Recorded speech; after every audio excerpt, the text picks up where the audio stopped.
Satisfactory. And this game is certainly satisfactory to me. Whenever you go for the Cuman 4 archery range rush, you're going to have a pretty good time, in my opinion, regardless if you win or if you lose. And with that, good luck, have fun. Is my opponent going to respond to this? Let's just, oh, good luck. Wait a second. No have fun? I play Age of Empires to have fun, alright? Come on, hit me with a have fun already. Now, in my past cast of this strategy, we were able to produce 4 ranges at the beginning of Feudal Age, but we couldn't continuously produce archers from those ranges. Which, as I thought about it more and more, is kind of silly. Why would you have 4 ranges if you can't continuously produce from them? So in this video, I'm going to be focusing on producing from 4 ranges at the beginning of Feudal Age. With that being said, little disclaimer here. This is not a build order. This is me messing up over and over and over again, which actually makes this video even more satisfactory to me. The reason for that is it hopefully gives you some insight on how I go through the strategy making process, and maybe will allow you to be a slightly better strategy creator, because I love seeing you guys do odd strategies. Here's our first little mistake. These guys should be collecting food from this sheep. Alright, so I have an idea. 4 ranges continuously producing archers as early as possible. How are we going to make that happen? Well, the reason that we picked Cumans is because of that 100 wood reduction. And we've built builds in the Tati Rush in which we have been able to produce 3 ranges and continuously produce archers.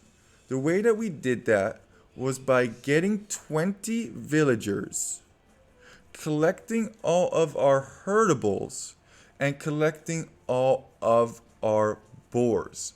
That gave us 20 vills, like I mentioned before, the ability to click up to feudal, and the ability to click fletching. Now there's a slight problem with having only 20 vills. 20 vills is perfect to produce from 3 ranges, but it's not enough to produce from 4. After I did a little bit of research online, turns out that for each range you need 4 villagers on gold to produce from it and 2 villagers on wood. As we're lowering this next boar, psych! We saw you, Scout. We are not gonna get sniped. It's so important to keep our villagers alive. Oh, thank goodness. 4 on gold, 2 on wood. That produces archers continuously from 1 range. So what do we need for 4? Well, we need 16 on gold and 6 on wood. Oh, sorry, 8 on wood. Thus giving us a total number of 16 plus 8, 24 villagers. We somehow, after collecting all of our herdables and all of our boars, need to get enough food for 4 more villagers. Well, that's where my friend Jeffrey comes in. We're going to be pushing in deer to compensate for that. And we didn't make the deer lore, and we're housed, and now we have the minimum loom as we're constructing. Oh my gosh, disaster. And that's what the strategy making process is all about. You're going to make mistake after mistake after mistake, but stick with it. Try and make the strategy work. Actually, there's another huge mistake that is glaring right into my face at this point, and I haven't even realized it. We forgot to do one of the steps in the Tati Rush. Oh no! We produced a lumber camp, but we didn't produce a mill, and we don't have a second building to... oh, F! We forgot to put villagers to gold. Oh, disaster. No. Make it work, no matter what. On my Discord, I talk to a whole bunch of people, and I often tell them, look, I'm like a toddler playing with one of those wooden boxes with the different shapes cut out of it. And you have the wooden blocks as well that are in different shapes. Well, I'm that kid who grabs the square block and tries to put it into the circular slot. And I'm not going to take no for an answer. I'm not going to say, whoa, no, that shape doesn't belong in that slot. I don't care. We're going to make it work no matter what. We're going to get 4 archery ranges. And we're going to get at least 24 villagers. We're going to drop 16 on gold. And we're going to put 8 on wood. We are going to get that square through that circle. And if not, then it's just going to be stuck. But we're going to give it our best shot, okay? I don't know how else to go about it. Now, I was actually very, very happy with the matchup in this situation because we're going archers against probably one of the strongest archer civs. Polo AK is playing as the Ethiopians. Ethiopians get 18% faster firing rate with their archers. And you might be saying, well, isn't that a bad thing? Yeah, of course that's a bad thing. Oh, and remember I mentioned that we traded off scouting to push in deer. Yeah, that's definitely coming into play now. So I figured, you know what? Just build the archery ranges relatively near home, and hopefully at some point our scout will find them. Maybe. I don't know. I have no idea. And we actually got too much food, and I think the reason that we got too much food is because we didn't construct the mining camp when we needed to. Thus, we had more villagers dogpiling food all under the TC. So I think the right number of deer is probably still 2 to push in and just move out. Anyway, we're going to make an exact build order as we keep trying this strategy. But we got our 4 ranges. We got the blacksmith. We're up against Ethiopians. I'm super pumped about it because I want to know who wins. Archers with better bonuses or masses and masses of archers. And we still don't know where our opponent is. Just a little FYI.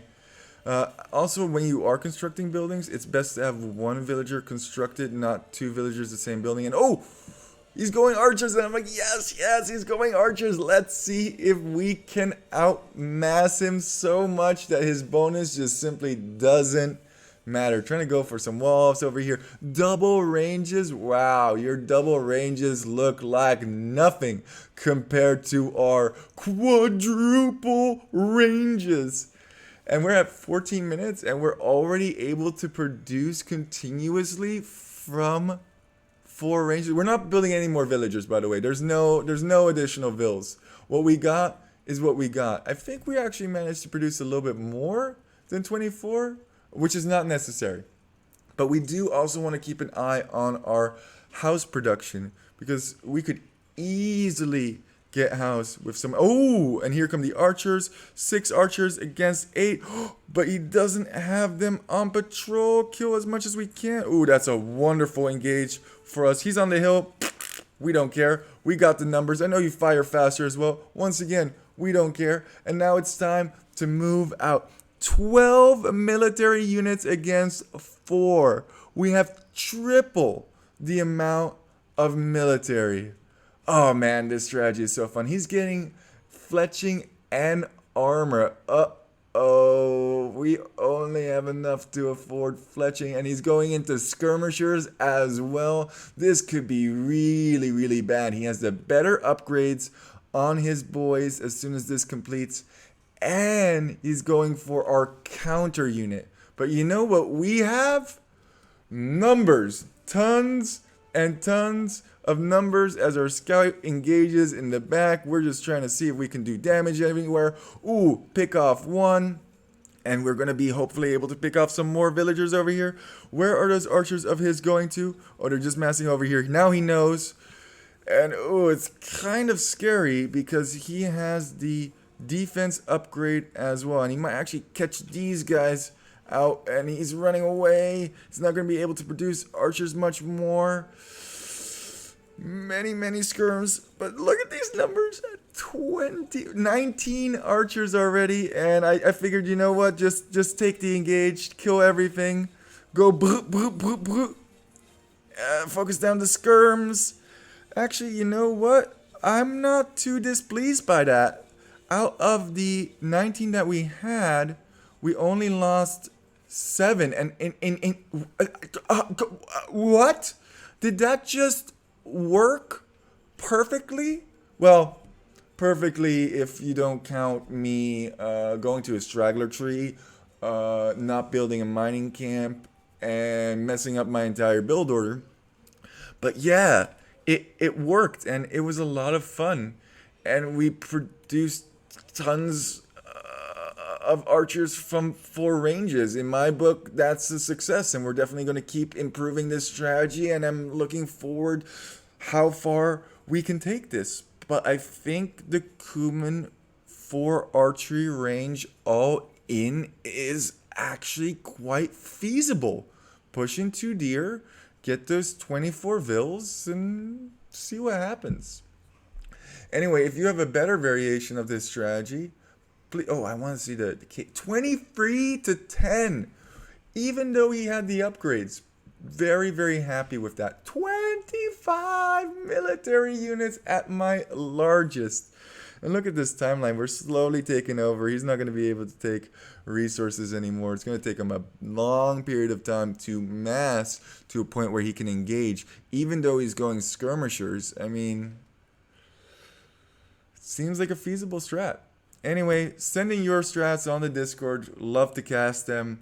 But more importantly, keep enjoying Age of Empires. And remember, guys, keep walking. Once I have a good build order for this, I will upload it as well so that you guys can have some fun with the Cuman Quadruple archery range rush at the beginning of Feudal.